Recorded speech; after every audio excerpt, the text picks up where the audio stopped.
Halo semuanya, jadi sebelumnya admin udah bahas nih tentang alur cerita Ultraman Arc episode pertama, Arc menuju masa depan.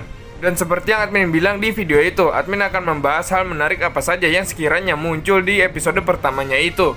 Hal menarik itu bisa dari Ultraman atau mungkin karakter manusianya. Dan sekiranya kalau ada easter egg, admin juga akan coba bahas di sini. Jadi di video kali ini mari kita membahas tentang hal menarik apa saja yang muncul di Ultraman Arc episode pertama. Pertama yaitu tentang OZ. Dijelaskan kalau parasit OZ adalah parasit yang sudah lama diam di Monohorn dan keberadaannya baru terdeteksi. Tepatnya oleh Skip karena ada kemungkinan GDF sudah mengetahui tentang OZ sejak lama, apalagi sudah 16 tahun kan itu. Ditambah lagi Ishido sudah mempunyai data tentang OZ, jadi semakin kuat kemungkinan kalau GDF sudah lama tahu. Jadi, OZ merasuki Shagong dan menginfeksinya, membuat Shagong yang awalnya karnivora menjadi pemakan batu. Apa yang namanya ya? Itu diperlukan oleh OZ karena dia memerlukan kalsium karbonat dari bebatuan untuk pertumbuhannya. Ngerinya adalah dia bisa berkembang biak dengan sangat cepat dan membantu pertumbuhan dari inangnya. Mirip seperti Kyoshedder lah yang menginfeksi inang kaijunya, tapi bedanya di sini adalah Kyoshedder itu hanya membuat kaijunya menjadi ganas. Sementara OZ yang admin lihat-lihat di sini itu dia hanya ingin menggunakan inangnya untuk memenuhi kebutuhan nutrisi. Banyak yang menduga kalau OZ ini nantinya akan menjadi musuh penting bagi Ultraman Arc. Kalau seandainya memang begitu, jangan-jangan sebenarnya Monogelos hanya terinfeksi oleh makhluk ini, atau makhluk ini sebenarnya adalah bagian dari daging Monogelos. Ih, ngeri. Soalnya aneh aja kan makhluk kayak gitu bisa berdiam di dalam sebuah tanduk. Ya itu hanya sekedar anggapan kok. Kalau menurut kalian bagaimana?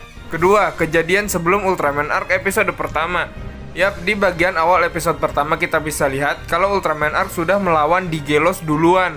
Bahkan pertempuran antara Ultraman Arc dengan Digelos ini bisa dibilang yang paling dahsyat loh, yang paling ditunjukin. Kan Arc juga sudah berhadapan dengan Red King dan Gomora yang sayangnya ternyata cuma flashback, padahal admin kira bakal ada episode khususnya tuh. Tapi masih ada kejadian sebelum ini, yaitu Kidei, tepatnya 16 tahun lalu. Dari perkataan Hiroshiban, kita bisa tahu kalau ada 7 kaiju yang muncul saat Kidei, dan tentunya itu menjadi sebuah misteri. Kita sudah pasti tahu salah satunya adalah Monogelos, tapi yang lainnya itu siapa? Apakah mereka adalah kaiju bumi yang terbangun karena datangnya Monogelos dari luar angkasa? Atau malah jangan-jangan ada kaiju luar angkasa lain selain Monogelos? Lanjut ke poin ketiga yaitu Monogelos dan Monohorn. Nah, seperti yang sudah admin singgung, Ultraman Arc sudah sempat berhadapan dengan Digelos yang diduga menjadi evolusi dari Monogelos. Dan kita juga tahu kalau ada tanduk Monohorn kan. Lantas kok bisa? Berdasarkan kesaksian Hiroshiban, tanduk itu ditinggalkan oleh salah satu kaiju yang muncul saat Kidei, yang pastinya adalah Monogelos. Oke, tapi itu kita simpen dulu. Nah, tapi Digelos itu kan sudah bangkit duluan. Berarti tanduk itu hanya sekedar sisa-sisa dari hasil evolusi yang masih dibiarkan oleh GDF. Harusnya sih begitu. Berdasarkan bocoran kita juga akan tahu ya kalau Ultraman Arc akan berhadapan dengan Digelos lagi di episode ketiga. Jadi pertempuran Digelos ini sebenarnya bikin admin agak kaget juga sih, karena ternyata Arc sudah berhadapan dengan makhluk itu sebelumnya.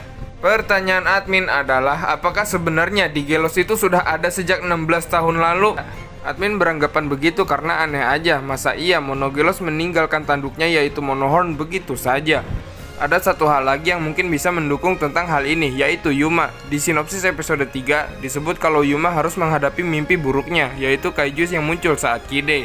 Nah kan yang dilawan ini kan Digelos, udah bukan Monogelos lagi. Harusnya berarti Yuma sudah tahu kalau Monogelos telah berevolusi menjadi Digelos. Admin malah jadi mikir lagi begini, kalau emang Digelos sudah ada sejak 16 tahun lalu, kenapa dia tiba-tiba berhadapan dengan Ultraman Arc lagi 16 tahun kemudian?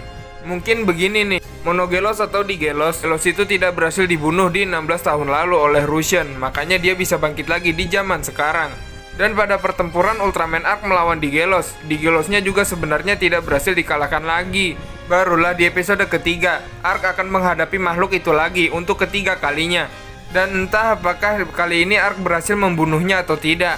Admin sebenarnya bingung juga sih, soalnya kalau seandainya Monohorn sudah ada sejak 16 tahun lalu, jadi harusnya Monohorn itu udah lama ditinggal oleh Digelos kan? Atau jangan-jangan begini, Monohorn itu sudah ada sejak 16 tahun lalu, tapi Monogelosnya masih tidur di bawahnya.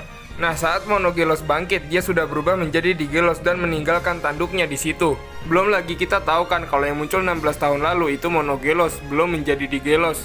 Kalau langsung jadi Digelos rasanya kurang mungkin, tapi ada aja kemungkinannya gitu. Atau malah jangan-jangan sebenarnya ada Monogelos yang lain. Tapi dibalik itu semua, admin berkesimpulan kalau Russian dan Ultraman Arc sudah berhadapan dengan makhluk ini 3 kali. Tapi kalau misalnya kita coba lihat lagi, kan pertama kali Russian berhadapan dengan Monogelos ya. Lalu Russian yang berevolusi menjadi Ultraman Arc berhadapan dengan Digelos yang dianggap sebagai evolusi dari Monogelos. Seolah-olah mereka sama-sama berevolusi untuk menghadapi satu sama lain. Karena membutuhkan lebih dari sekali pertarungan, admin curiga kalau sebenarnya Digelos ini kuat banget loh. Entahlah, masih ada banyak banget kemungkinannya. Makanya banyak banget hal yang bisa digali dari makhluk ini. Tapi pastinya admin harus bersabar banget karena ini baru episode awal. Masih ada banyak episode yang bisa menjelaskan tentang hal ini nanti. Lanjut ke poin berikutnya, yaitu Ultraman Arc. Kita mulai dari namanya dulu, yang ternyata namanya itu adalah nama yang diberikan oleh manusia, tepatnya Ishido. Sebelumnya namanya hanyalah raksasa misterius. Mirip banget nih sama Ultraman Blazar. Tapi apakah Ultraman adalah kode nama dari GDF? Untuk arc-nya sendiri itu berarti busur ataupun kurva. Ishido menamainya sebagai arc karena saat terbang dan menghilang, Ultraman meninggalkan sebuah kurva yang sangat indah. Sebelum mengeluarkan arc finalize, arc terlebih dulu membuat lingkaran. Nah, garis yang melingkar pada lingkaran itu kan bisa dibilang agak mirip nih dengan busur. Di pembahasan Ultraman Arc episode 0, admin sempat nyinggung nih tentang Ultraman Arc yang sempat kelihatan oleng. Dan kejadian di episode ini. Kalau admin coba tebak-tebak, kemungkinannya hal itu bisa terjadi ketika Yuma mencoba melepaskan imajinasinya.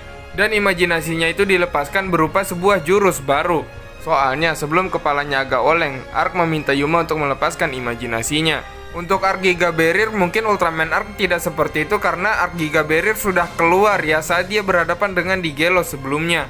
Satu hal yang membuat admin rasanya kangen gitu sama Ultraman zaman dulu adalah ketika Arc menusuk Shagong. Wah, jarang banget dah pokoknya ngeliat Ultraman yang kayak begitu di zaman sekarang. Terakhir ada Ultraman Blazar tuh yang mencucuk matanya Valaron. Udah gitu Arc Giga Barrier bisa dipakai buat nempeleng musuhnya. Seru dah. Apakah Ultraman sekarang sudah mulai barbar lagi dengan jurusnya yang sadis? Untuk adegan pertarungan Ultraman Arc menurut admin ini juga bagus, apalagi sudut pandang kamera dan juga teknik pengambilan gambarnya. Teknik pengambilan gambar dengan one shot ini, wah bagus banget deh pokoknya. Transisinya halus banget gitu, dideketin, dijauhin, dipindahin ke atas, ke bawah, kiri, kanan.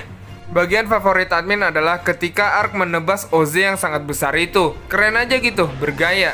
Membelakangi Oze lalu menebasnya dengan sangat mudah. Admin agak kaget juga sebenarnya itu pedang munculnya ternyata di episode pertama dengan waktu yang sangat singkat. Pada pertempuran Ultraman Arc juga kita bisa melihat ada perhitungan waktunya yang tidak lebih dari 4 menit. Ya admin bilang 4 menit karena sebenarnya bisa dibilang lebih dari 3 menit dia muncul. Walaupun color timernya juga bisa dibilang kedip di waktu yang tepat karena waktunya sudah hampir 3 menit. Sebenarnya admin juga pengen bahas Easter egg, tapi sepertinya tentang Easter egg sudah pernah admin singgung semua deh di video pembahasan Ultraman Arc Special Preview. Soalnya di Ultraman Arc Special Preview emang kebanyakan tuh kejadiannya di episode pertama ini.